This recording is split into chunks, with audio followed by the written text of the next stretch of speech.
Hello and welcome to Pajama Finances. So today we're going to be talking about marketing your own business ideas, creating your own business, and what that means as far as creating a revenue stream for you to make money through in the long run. Again, if I mention any companies or anything, I am not affiliated, and I will not be disclosing anything private about the current operations of my business. But it's more just procedurally, how to go about it and what to do. So, great, let's dive on in.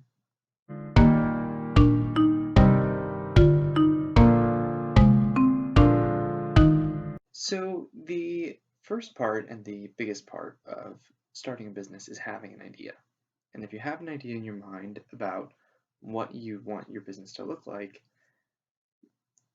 build it into something that is a profitable idea. Take for example, if you wanted to open a fast food chain, if your idea was just, I want to open up a fast food restaurant, that idea isn't novel in some way that would lend your idea good leverage in the market. Let's say, for example, you had an idea of combining two cuisines or a fast food restaurant version of a restaurant that doesn't yet exist. You may be able to find a niche part of the market that then you can capitalize on and profit. This doesn't mean that just because no one's done your idea, it will be profitable. Maybe no one's done it because it's not profitable. But that's a good place to start. The second place to start is how you will be funded. So, for example, if you're starting a business and there's the need for 5 employees, you have to look into what are you going to pay your employees, how are they going to be compensated otherwise, what the time commitments look like, and overall just what your financial burden is going to be. So if you need a location, say for a restaurant, what that's going to be like, if you need software or applications, that those all have costs as well. So, assess your price tag, assess your one-time costs, assess your overhead in general, your upkeep, combine that all together and see if it's something that you can really start without going too negative, on the ledger before you really start seeing profits. For example, with my business, we're trying to keep overhead extremely low, and so we are working to develop an application without taking any major profit losses, or taking any major debt in the beginning.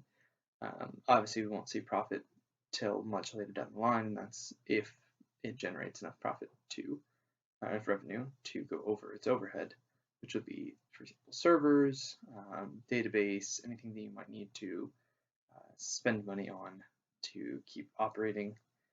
And then, of course, personnel eventually, if that's necessary.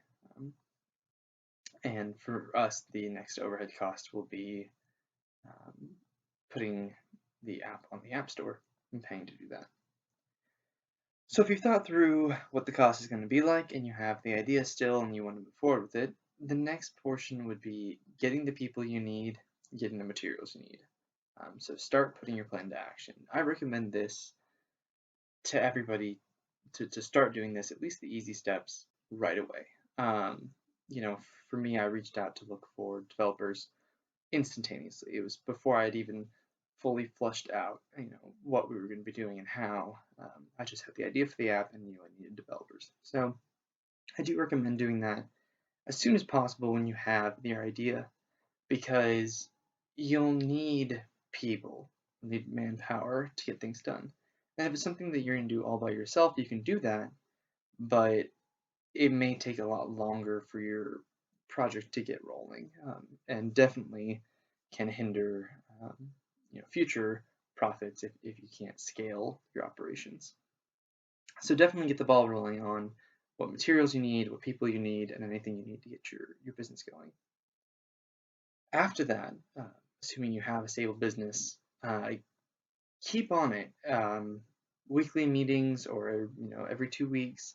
Have a meeting, touch base with everybody, make sure everything's going the way you want it to, and keep putting a stimulus of sorts into your business. Keep saying, hey, we have this new idea, we have this next thing.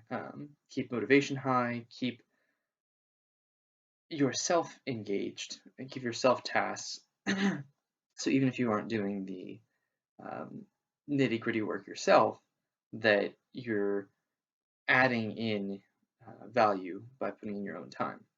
Because at the end of the day, you don't have to pay yourself, particularly early on. So any hours that you put in are great, because you can sit and say, for example, if you're developing an application, you can sit and develop, you can sit and work on the contracts, you can work on the back end, whatever you need to be doing. And that's work that someone else on the team doesn't have to do. So, keep on it, keep doing work, and keep working with your team. Then I would recommend finalizing some version of your business plan. I know we talked about earlier setting up your business idea and getting some concrete ideas down, but when you get to the point where you've got enough of whatever you're doing put in place, say for example, we'll go use the restaurant example again. If you do have a restaurant idea and you've purchased, a lease and you've got a land, restaurant location, start putting it all together, open the doors. And as long as you've got a cook and some amount of food and you can, open the doors and have people coming in, great, do it. Whatever your business idea is, if you're selling something, selling goods, if you're selling services, start getting it rolling, get a website, stuff like that, because the longer your name is out there, the more reputable you become. And if you're already paying the overhead cost to have the people, to have the location, to have the website, whatever it might be, there's no reason to not at least have revenue options available. So, again, using that example of the restaurant, if you have people show up and dine in or take out, at least some of the revenue would go to covering your overhead. Ideally, you'd make enough that you start being profitable on a day, but those profits will actually go into money that you put in the beginning. So you actually won't see profits for a while. And that brings us to the next point, which is don't feel like because you're not instantly profitable that you can't keep putting time into it. Obviously, be cautious. Don't just have a money sink. If you think, oh, this invention's the next big idea, and you spend thousands on the patent and production, and no one's buying it, don't say to yourself, the answer is to produce more. Wait, figure out your idea, start seeing some revenue stream come in to cover the costs that you initially put in.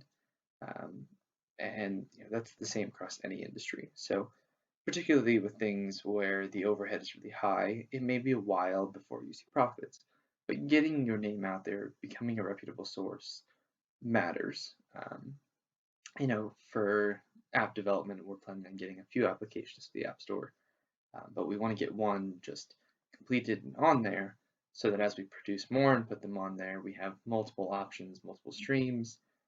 The upkeep is not too crazy because it pretty much will be the same, and the revenue hopefully will come in over time.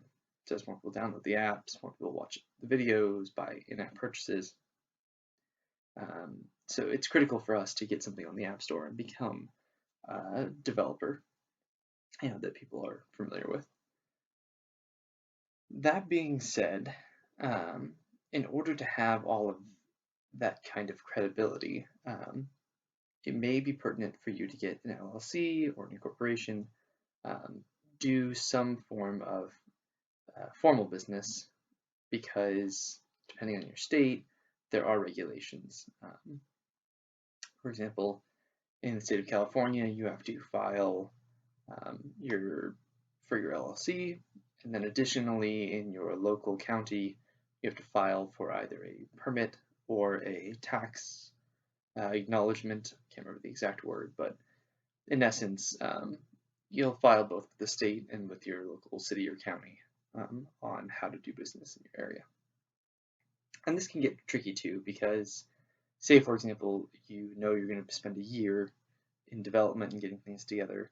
You maybe don't need your LLC yet, so you can reserve the name if you'd rather, or you could just go ahead and buy the LLC, but then you won't be filing taxes if you're just seeing negatives. So don't worry too much on that part, and I wouldn't file for a business license and all those things until you really have some business off the ground. And reassess at all times, what you want to be doing, what direction you want to be going, and how that impacts your overall revenue.